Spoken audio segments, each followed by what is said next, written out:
Okay, well, we're here today with John Talbert. And for those of you who are watching that haven't been fortunate enough to meet John in person, John is the owner of Sabine Creek Honey Farm in Josephine, Texas.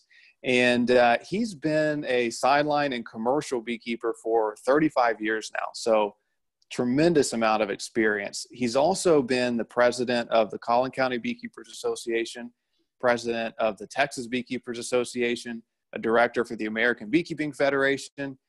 His classes that he teaches are the gold standard for beekeeping classes, I think, in the entire state and maybe the country. He's well respected as an educator.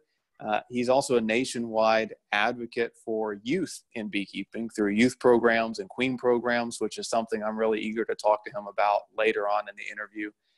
And then on a personal level, John actually taught me beekeeping. He taught the first class I ever took about beekeeping through a youth program when I was 12 years old.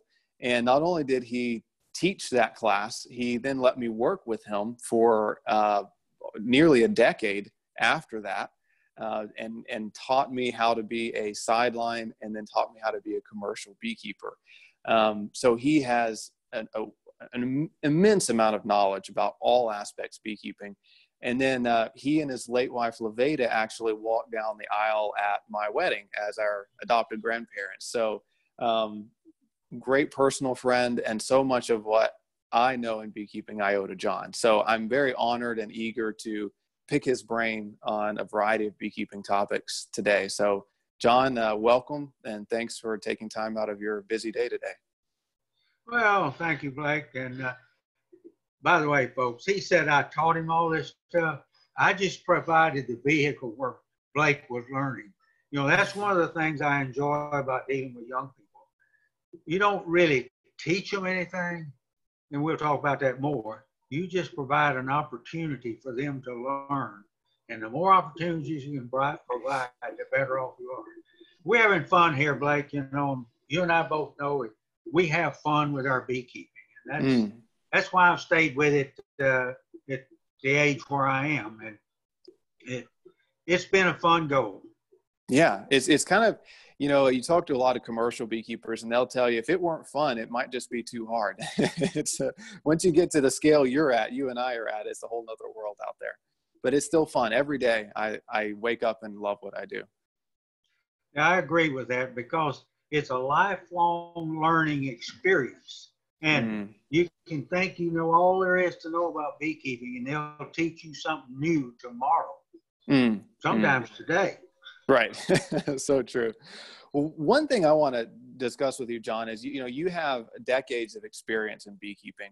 And I'm curious to know from your perspective, you know, what are some things you've seen change, not just in bees, how you've seen bees change over the last 35 years, but what ways have you seen the beekeeping world change? And especially, you know, in hobby beekeeping, you know, it's gone from nothing to an industry. How have you seen bees and beekeeping change through your career in beekeeping? Well, let's look at it first from the hobbyist level. As many years ago, beekeepers were just very few out there. Hobby beekeepers were right. Very few. And during the late 90s and early 2000s, it got to be a popular thing, and people got more interested in it. And we had people go from just wanting to be a beekeeper to a lot of people who want to save the bees. And, you know, that's good to want to save the bees, but some of those people, they get into hobby beekeeping to save the bees, and all of a sudden they realize how much you have to learn and how hot you get out there in a bee suit in the summertime. So and true. They change their mind about saving the bees. And that creates a problem. Or maybe they've got a bunch of abandoned hives colonies out there that create problems for other people. So when people talk to me about saving the bees, I said, the best thing you can do is go plant flowers or go buy a jar of honey. Right. Now on the hobbyist, on the sideliner, we've got a lot more sideliner people who became hobbyists first, and then they moved up and they enjoyed it. And they said, we want to sell some honey and make a little bit, and they get involved in that. And they're doing real good. I think that they help us encourage the general public to buy good quality honey. Sideliners are selling their own honey, and that's an important thing, to get a quality product out there. On the commercial side, it used to be commercial beekeepers just raised bees and sold honey, and on the bulk level. Nowadays, if you're going to be a commercial beekeeper, you have to have more than one income stream. You have to think about making and selling nooks. You've got to think about pollination activities and all those kind of things like that, besides just making and selling honey. Whereas pollination used to be, well, back before 2000, it was sort of a, I might try that type of thing for a commercial beekeeper. And we've seen the almond industry grow so much that pollination activities with almonds has become almost a must for every commercial beekeeper just to survive. It is what keeps them alive so they can make some honey. So those are the things that have changed in the industry and the way people perceive beekeeping. But there's other problems out there that the beekeeper has to work with that we didn't have to worry about before. I don't know if you want to go into that area. Sure. We can talk later. But. Yeah. Well, before we move on to that, I mean, you mentioned diversification, really, you know, whether you're a sideline beekeeper or commercial beekeeper. And that's one of the things I learned from you was, you know, you don't just have to make and sell honey. You know, you can build nooks, which you talked about. You can do pollination. And then on a hobby level, that's one of the things that I think interests and excites me the most about beekeeping. It's all the different things you can do with your product. You can make soaps and lip balms. You can make honey. You can make creamed honey. You know, there's on every stage of beekeeping, sideline, small scale, commercial, there's limitless opportunity for diversification. And that not only makes it more profitable, but keeps it interesting too. So I love that point. And you've exemplified that with your business. Well, remember, we got a friend who branched off into another area of mead making and wine making. Right. And that's become a very important part of their particular business plan. Absolutely. Yeah.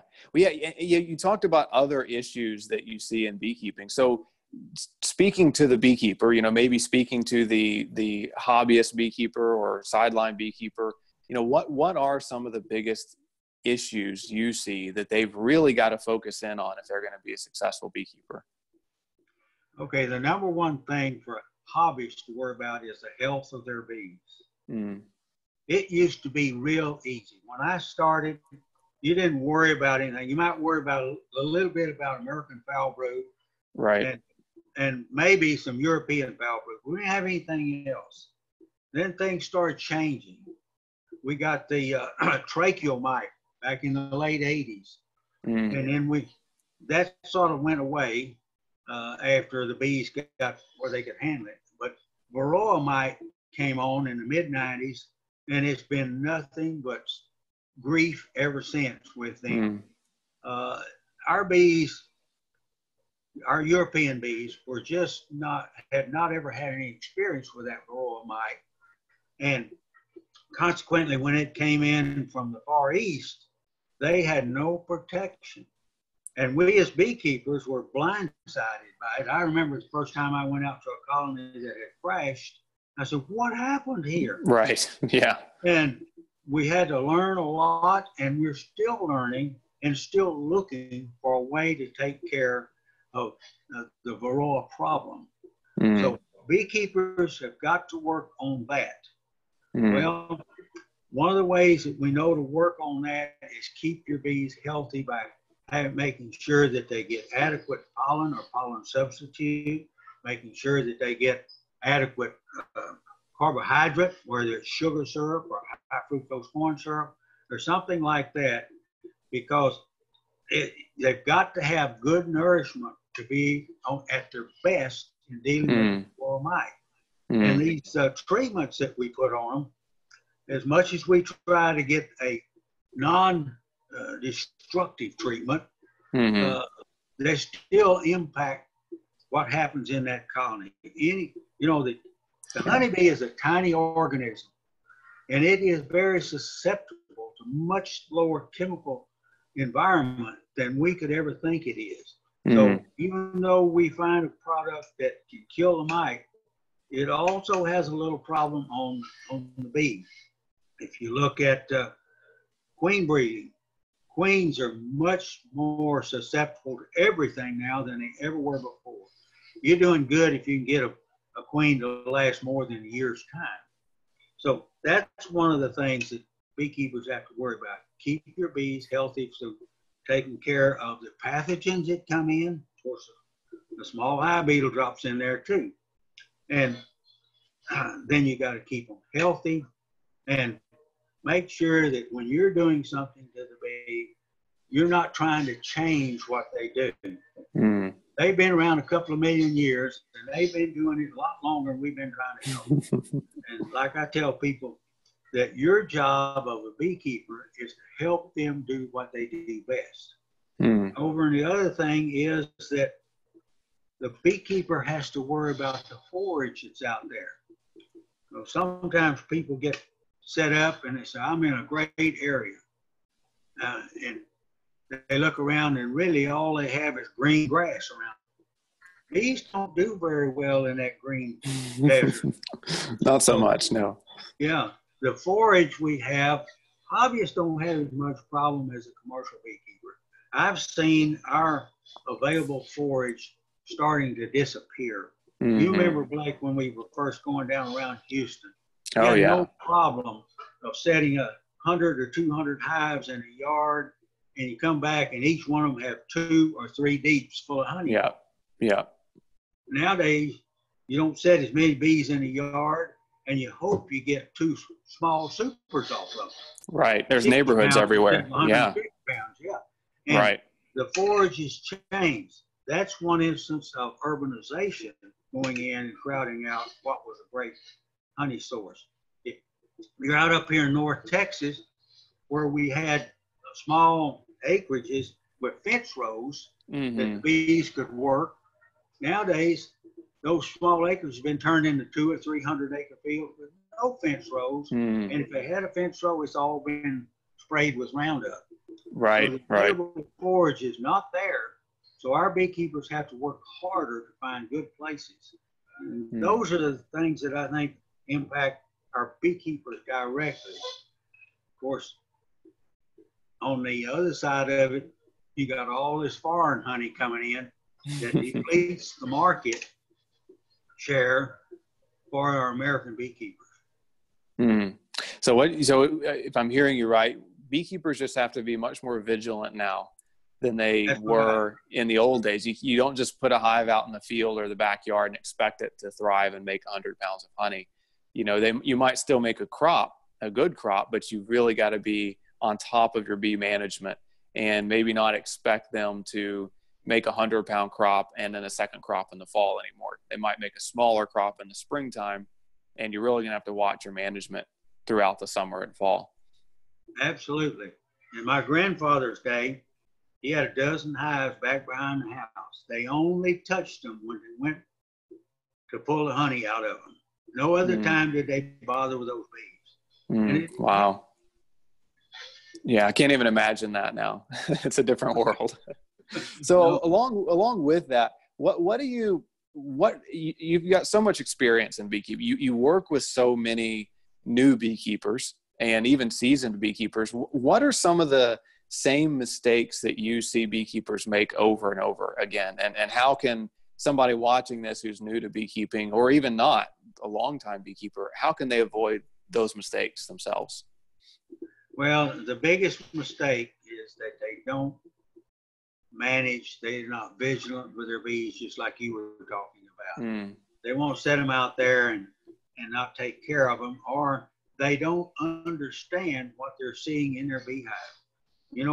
We always talk about patterns. You open up that lid of that box, and you should see a certain pattern of bees. If you don't see any bees on the top, Well, Yeah. not many bees in there, and they're not very active.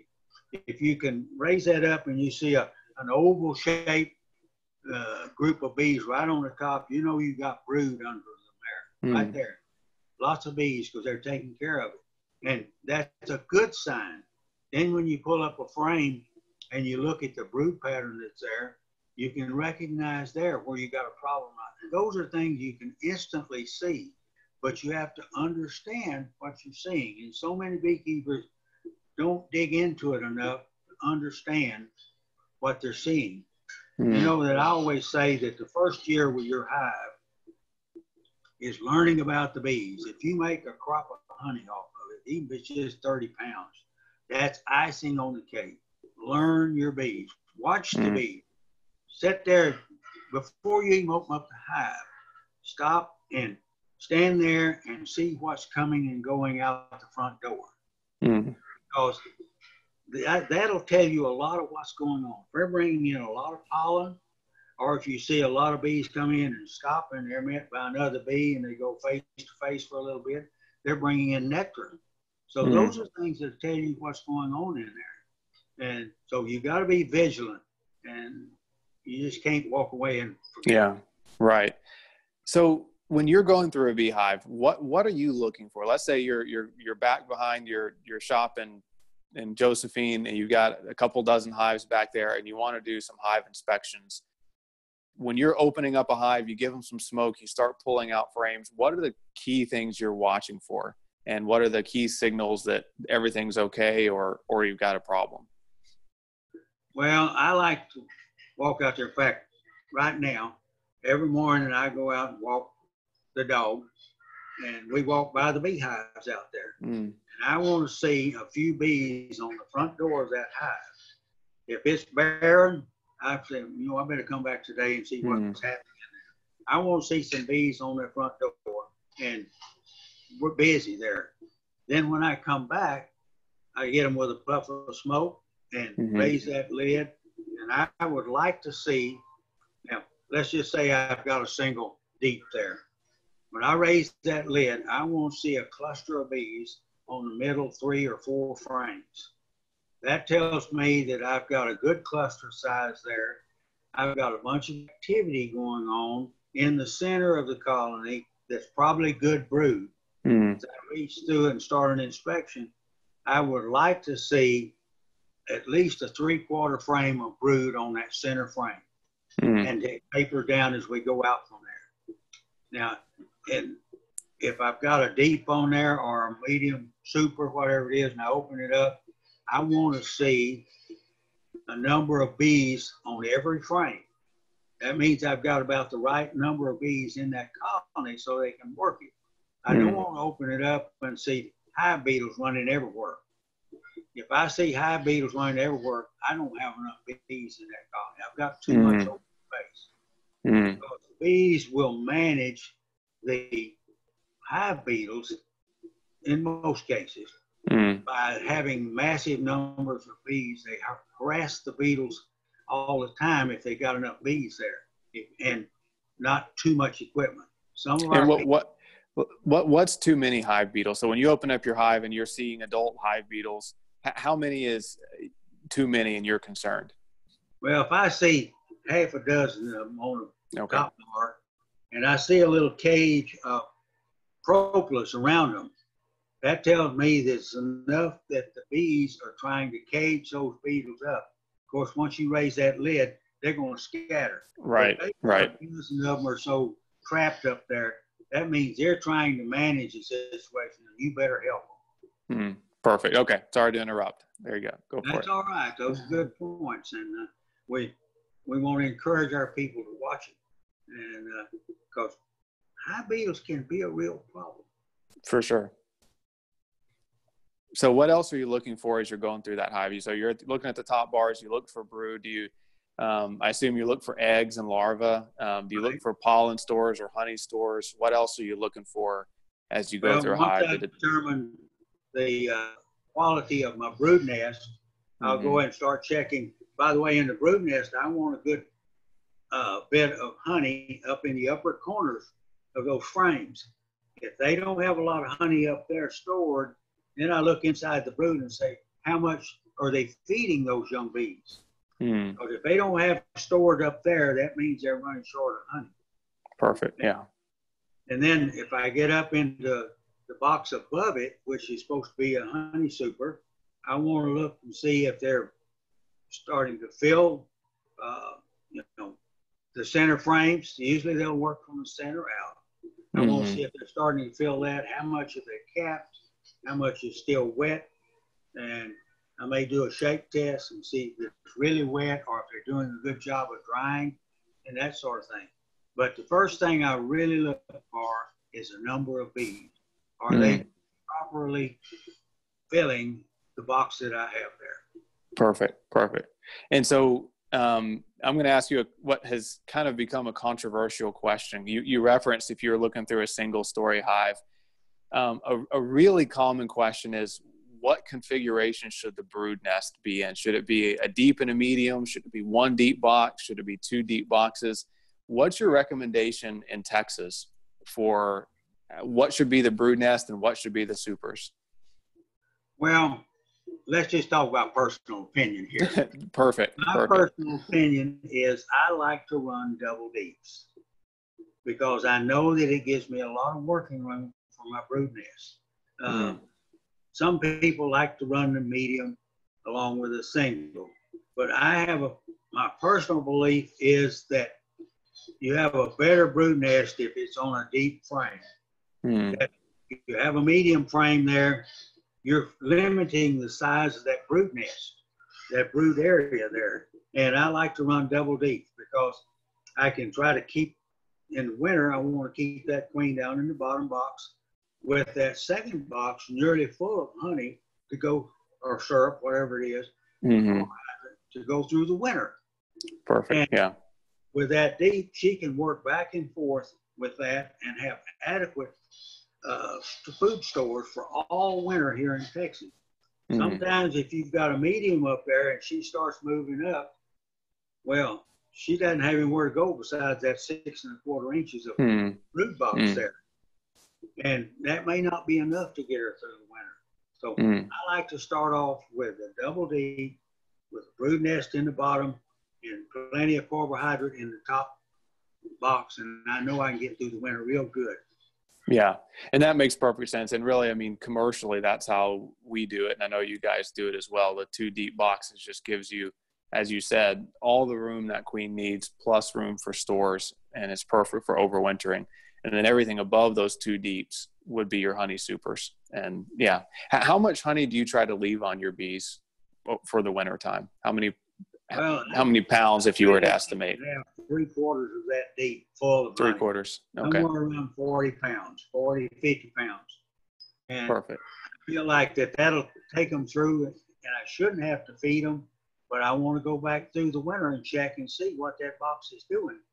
And if you got enough bees in there to start consuming more, in some of our warm winters, they'll consume more honey.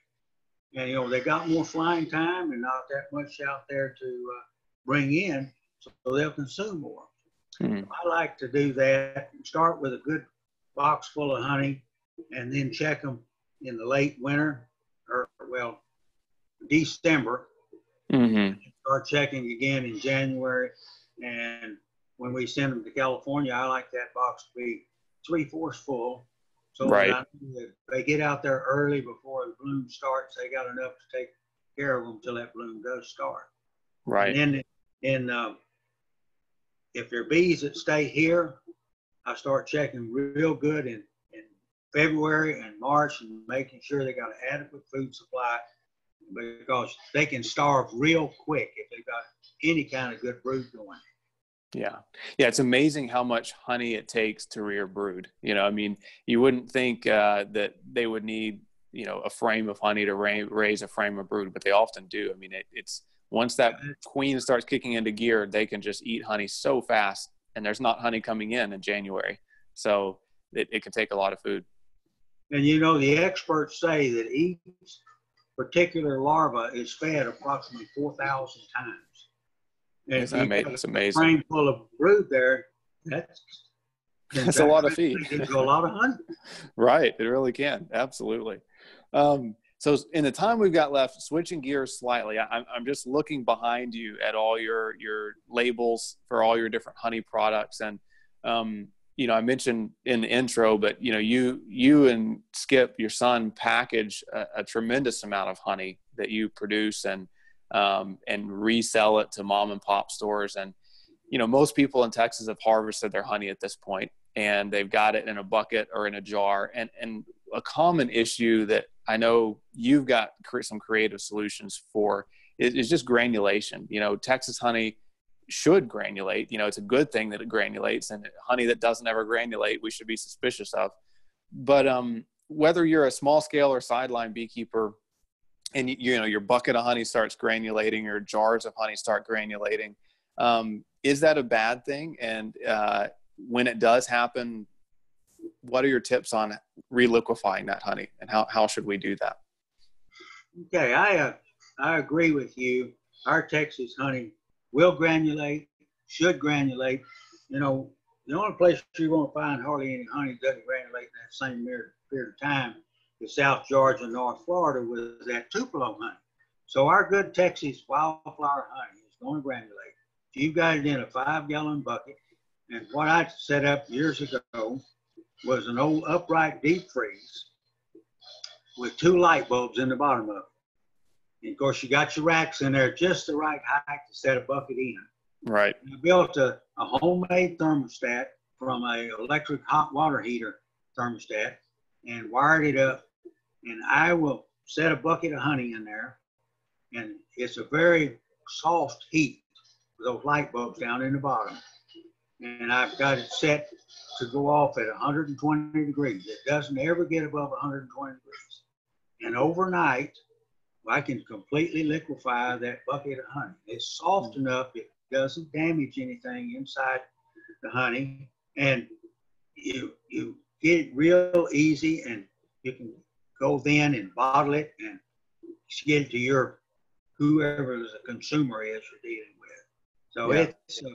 That's a thing that people worry about is granulation. And so many of our consumers think the honey is gone bad when it granulates. And of course, that's one thing we tell them. If it's granulating, you got a good idea that it's real honey. Of course, I've got one customer over in Dallas that, my process is if my honey ever granulates on the shelf, I will swap it out. And this particular customer, I said, why don't you ever give me any honey that's granulating? He said, well, if it stays on the shelf long enough to granulate, it's taken by some of my other customers who won't buy it unless it granulates. Yeah. I'm always looking for that customer. Right. Yeah. And I know for years, John, and I did it too for a long time, but we had a label on the back of the jar even that said how to liquefy honey, that kind of said it's a good thing when it granulates. And, here's how you can liquefy it. You put it in a pot of almost boiling water to turn it back to a liquid. I tell a lot of my customers that in the summertime, put it in the dash of your car or up in your attic, and it'll liquefy pretty fast. But yeah, I think it's, yeah. Looks real good there. Real good, yeah. So I think re-educating the customer is important because, you go to a lot of other countries and that's all they sell is granulated honey. And so educating the consumer while trying to prevent it is important. Yes, it's very important. And since you talk about educating the consumer, I know we've got to talk about the Honey Queen program somewhere. Yeah, let's get into that. So let's talk about the youth programs and Honey Queen programs because you're kind of the grandfather of both. So tell us a little bit about both of those programs. And of course, I have a feeling that, if we don't train our young people, they're not going to get the right idea. I've already got too many crazy people out there training them right now. But I love to work with young people because we deal with like I said, an organism that's very tiny, it's very unique, and it has so much to learn about and to teach you. And when you spend an hour with a young person and get them so they know something about the honeybee, you've invested some of your time in that person, but you've made them a much more knowledgeable person about things around about them. You know, one of the things I tell people is that when they go through my class, that I want them to be different from the person who came in there driving down the highway and all they see is that asphalt and that blip, blip, blip, blip in the center. I want them to drive down the highway and see the bar ditches, the trees on both sides, see the flowers that are in the bar ditches, and recognize what's happening. Well, if we can get our young people to do that, where they open their eyes to see the world and see the majesty of what's out there, we're doing great. And, you know, sitting in those classes with the young people, if you look out there and you see the one that the twinkle gets in their eyes and they really begin to open up, you get that feeling, I got them. Yeah. That's one we're going to really be able to work with. By the way, you were one of those too. So. Yeah, a long time ago. Yeah. Yeah. And when we spend $1 or we spend an hour with a young person, teaching them something we enjoy, we've invested in the future.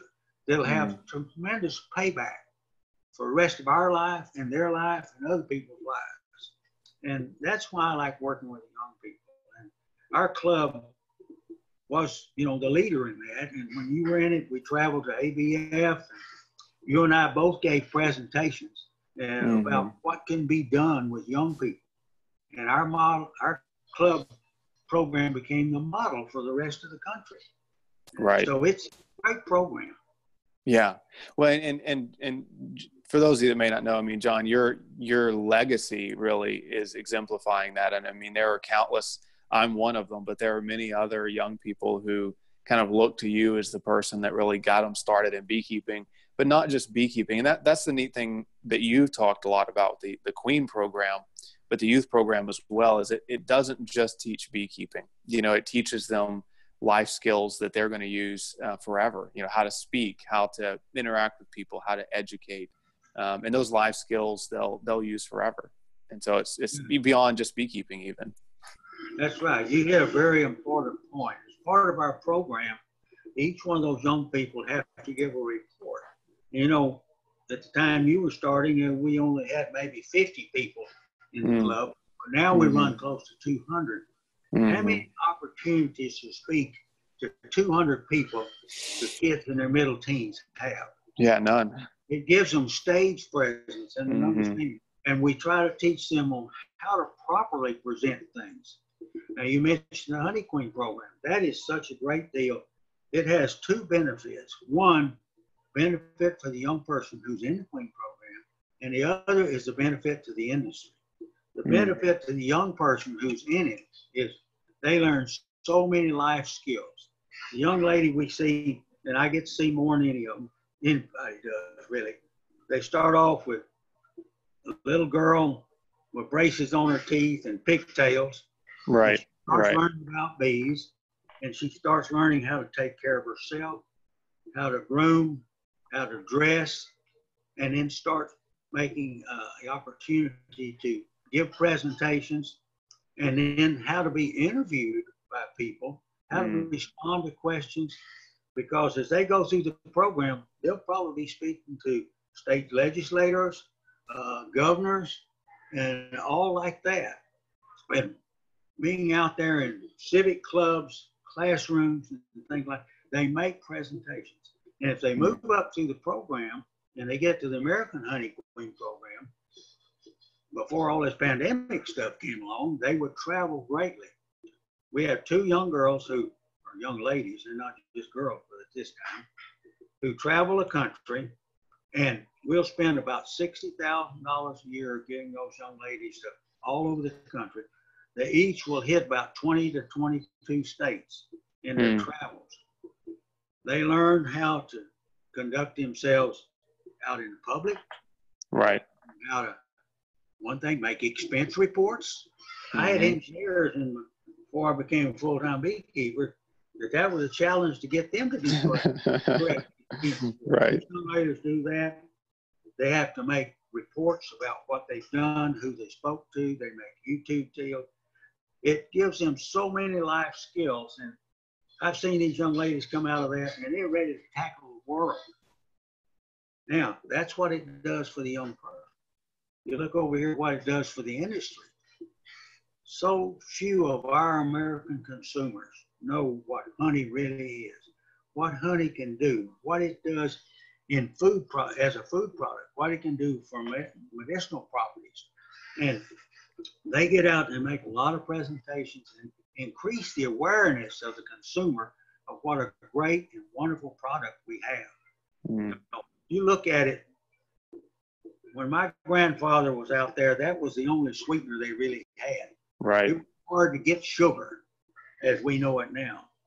And they make the consumer aware of the fact that honey is the only natural sugar we can use. You look at it, everything else has to be processed and stuff. And somebody will say, well, what about maple syrup? Well, maple syrup, when it's gathered, is too thin to be consumed. Right. You have to boil it down. All of these other products, they have either a chemical process in there or they have a heat and boiling process to do it. So honey is the only natural natural sweetener we have. And by the way, a lot of diabetics can use honey because of the high fructose value in it. Mm. Because if they can eat fruit, honey is close to fruit as far as the sweetener in it. Mm, yeah. And those are all the types of things those young ladies are out there educating the public on that they would never know otherwise. And I would just add that, you know, if you're interested in learning more about the youth programs or the queen programs, you can always go to the Texas Beekeepers Association website, or try to get your local club involved, because every local club should have a youth program of some form. So, yeah. So, well, John, before we let you go, a couple more quick questions for you. One, with all your 35 years experience in beekeeping, you're bound to have some stories. Can you do any, whether it's funny or terrifying or just educational, any stories from your 35 years experience come to mind that you'd like to share that you feel like the audience would enjoy hearing? All right. One of the things that I go back to my hobbyist time. Yeah. And I was in the office there at work, and one of the guys down in manufacturing called up and said, John, my daddy passed away and he had 3 beehives in the backyard, and none of us in the family want to take care of them. Would you like to have them? So I said, oh, yeah. Every beekeeper wants more beehives. Right. That time I was working with another fellow there in the office, David Earl. And I called David and I said, hey, we got 3 beehives. We just go get them. Okay, so told the guy we'll be there after work. We drove down to the point. We got there, went in, and he said, oh, I forgot to tell you that somebody knocked over those beehives. So they left them on the side. Oh, no. Yeah, so we went down there to pick up just a veil and a long sleeve shirt type stuff, and they're smokers, expecting to just pick up 3 boxes, set them in the truck. Those bees in those 3 overturned boxes really didn't appreciate us.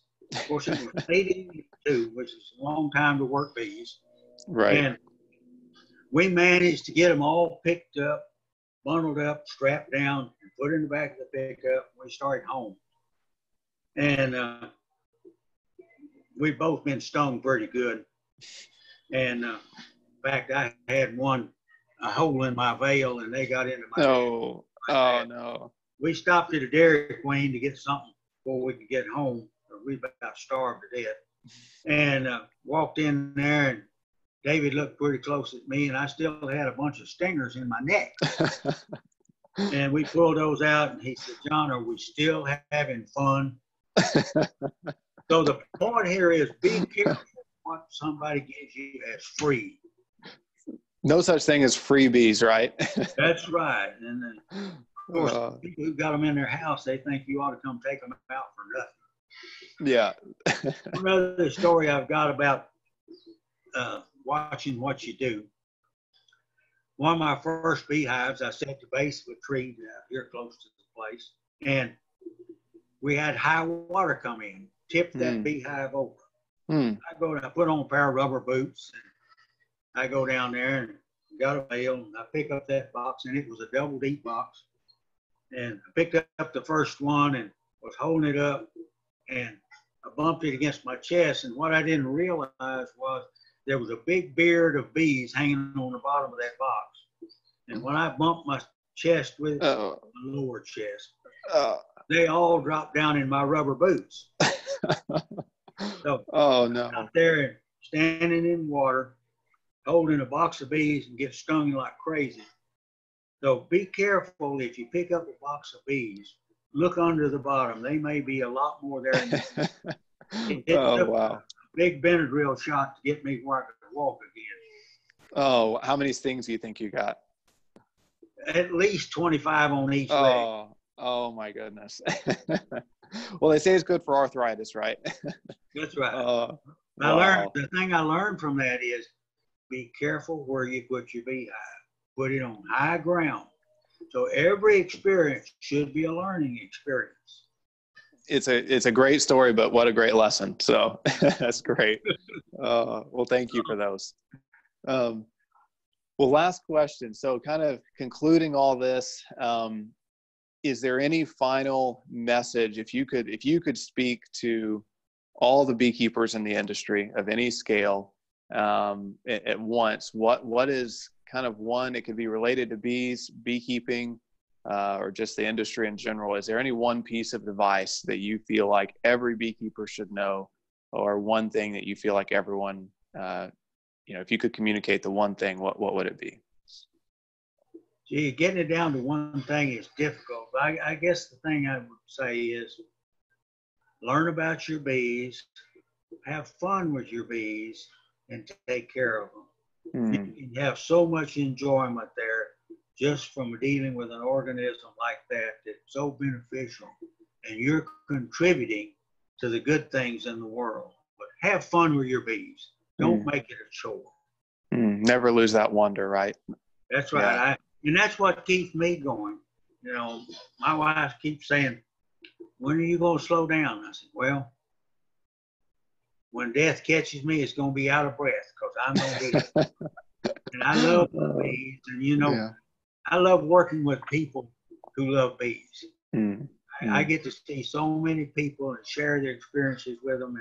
And it's just like having worked with you and seeing you successful in your business. And, the two young ladies we've got that got their PhDs in entomology. And those are things that make life worthwhile. Contribute. And a beekeeper can contribute. They become a person of interest. Right. Yeah. Well, John, that's so inspiring, and that's really you. And I've heard that from so many people, and believe that myself. You're such an inspiring person, and you really you help encourage the rest of us to be better people, take better care of our bees, and really help the people around us. So thank you, and thanks for your time on this. You're such a great educator. So thank you. We really appreciate it. You're welcome. Anytime anybody wants me to talk about bees, well, I can do that. Well, I'm sure we'll do this again. So, and we want to get your son on here too, but I'd love to do this again at some point. But thank you, and we can't wait for next time. Very good. Bye. Thanks, John.